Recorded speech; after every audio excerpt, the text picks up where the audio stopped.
Julian didn't argue. He didn't raise his voice. Didn't laugh it off, like he usually would in awkward situations. He just stood there for a moment longer, staring at me like he was looking at a complete stranger. Then he nodded once. Slow. Controlled. Okay, he said quietly. I get it. And with that, he walked away. Once he was gone, I felt my world shatter before me. In that moment, it felt like I had lost him completely.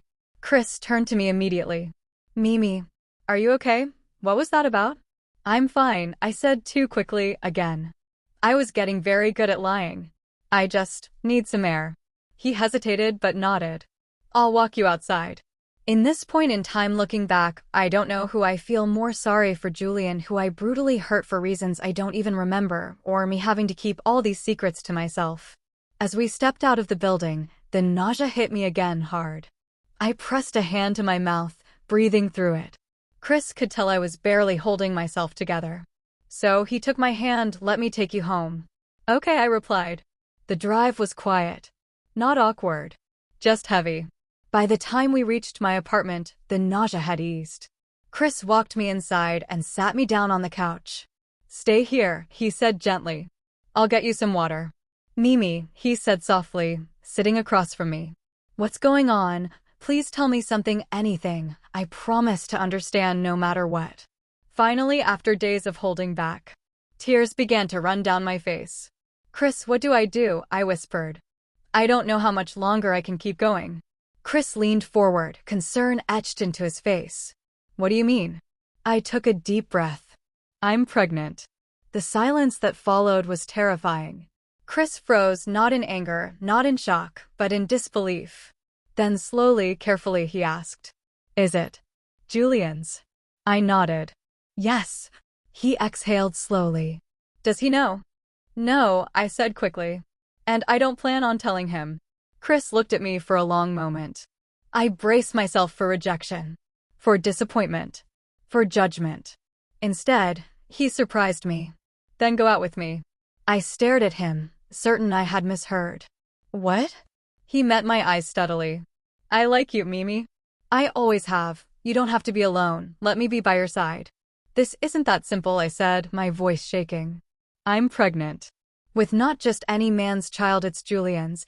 I can't ask you to do that. I know, he replied calmly. You are not asking me for anything I want to. My heart pounded. Chris, this could ruin everything. He gave a small, gentle smile. Or it could be our future. The following day at the office felt different from all the days I had spent at M&J. Too different. I barely saw Julian, and when I did, he avoided my gaze completely. Everyone noticed it immediately. Julian wasn't acting like himself. He passed my desk without a word, without even a glance in my direction. No teasing remark. No sarcastic comment. Not even that infuriating smirk I had spent years hating. At first, I told myself I should be relieved. This was what I wanted, wasn't it? Distance. Silence. Peace. But as the hours dragged on, the quiet began to suffocate me. Every time our paths nearly crossed, he adjusted his steps just enough to avoid me. Like I wasn't there. And somehow, that hurt more than all our arguments ever had. Losing Julian's attention felt worse than I had ever expected. That evening, Chris took me to an expensive restaurant. Soft music played in the background, candlelight flickered between us, and everything about the place screamed perfection. This was the dream I'd had for years, sitting across from my Prince Charming, finally on a real date, finally his chosen. And yet, something felt wrong. Chris sat right in front of me, smiling, attentive, saying all the right things. But when I glanced toward the window and saw the rain pouring steadily outside, my chest tightened. The rain reminded me of late nights at the office, of Julian and me hunched over our desks, arguing and laughing as we tried to outdo each other, competing over who could come up with the coolest new feature for our next app update. We had spent hours like that, every day for the past 3 years. I looked back at Chris. This new reality was everything I had hoped for. But yet it felt so empty. The following day was the company's ecosystem trip. It was one of those team bonding events where employees were supposed to connect with nature. Julian and I sat on the bus, backs turned to each other, faces pointed in opposite directions. No words. No eye contact. Just distance. I know what you are thinking, that poor Julian is suffering because of me, but just to be clear, I was suffering too. Anyway, halfway through the journey, the bus came to a sudden stop. A large tree branch had fallen across the road, blocking the way. We were told to step out and get some fresh air while it was being cleared. I didn't want fresh air. I wanted silence. So I walked deeper into the forest, away from the voices, the laughter, the reminders. I stayed longer than I should have. When I finally turned back, my heart dropped. The bus was gone. Panic crept up my spine as I spun around, only to freeze when I saw him. Julian. We were stranded. Together. I mean, what were the odds that among all the people I was stacked together with the one person I was running away from? At first, we stood in silence, both of us hoping the bus would come back for us. But the sky darkened quickly. Clouds gathered. Rain was coming. We need to find shelter, Julian said. I nodded, following him deeper into the forest. That's when it happened. My foot slipped. Pain shot up my leg, sharp and sudden. I cried out, grabbing onto a tree to steady myself. Julian turned immediately. Let me carry you, he said. No, I replied quickly. I can walk.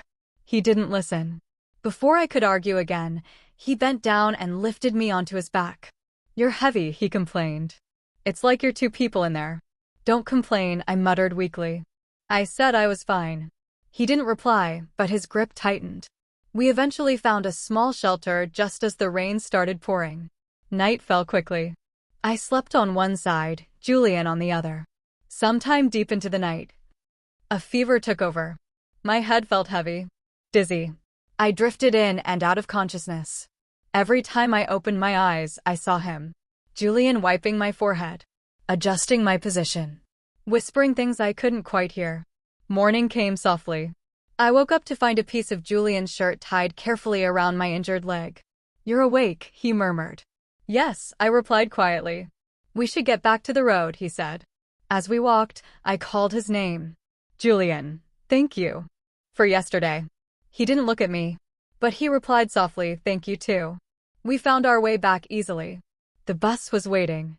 When we arrived at camp, Julian walked straight up to Mr. Tomas and handed him a piece of paper. Are you sure? Mr. Tomas asked.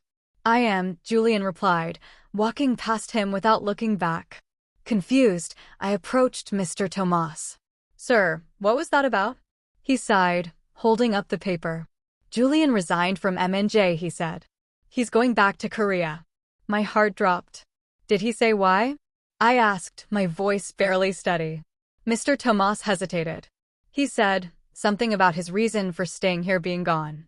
Now you see the position I was in. I was already committed to Chris, but I didn't want Julian to leave, and God knows that I couldn't keep both. Because of the accident, I couldn't stay long for the rest of the trip.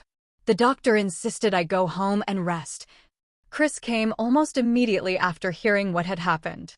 I heard the doorbell ring while I was lying on the couch, my injured leg propped up on a pillow. Before I could even sit up properly, the door opened. Mimi, Chris said, rushing in. His voice was full of worry, the kind that made my chest ache. What were you thinking? Do you know how scared I was? I'm fine, I lied. He knelt in front of me, carefully inspecting my leg like he was afraid it might disappear if he looked away. You're not fine, he said gently. You never are when you say that. I tried to laugh, but it came out hollow. Chris stayed. He made me tea, adjusted my pillows, and kept asking questions I didn't have answers to. At some point, he mentioned Julian's name. I stiffened. I heard he resigned, Chris said cautiously. Is it true? I nodded. It's probably for the best, I replied. He stared at my face then asked. Then why? He asked softly. Why do you look like you're about to cry? That was it. The strong front I was holding up cracked. My lips trembled before I could stop them. I looked down at my hands, clenched tightly in my lap, as if holding myself together. I miss him. I miss him so much, I repeated, my voice breaking this time. I don't know when it started, but I hate the thought of letting him go. I said, finally looking at him, completely shattered. Chris, what do I do? He reached for my hand, holding it gently. "I know it hurts," he murmured softly, his thumb brushing over my knuckles. "But Mimi, if you feel this way, it probably means you need him, so go after him." "But Chris."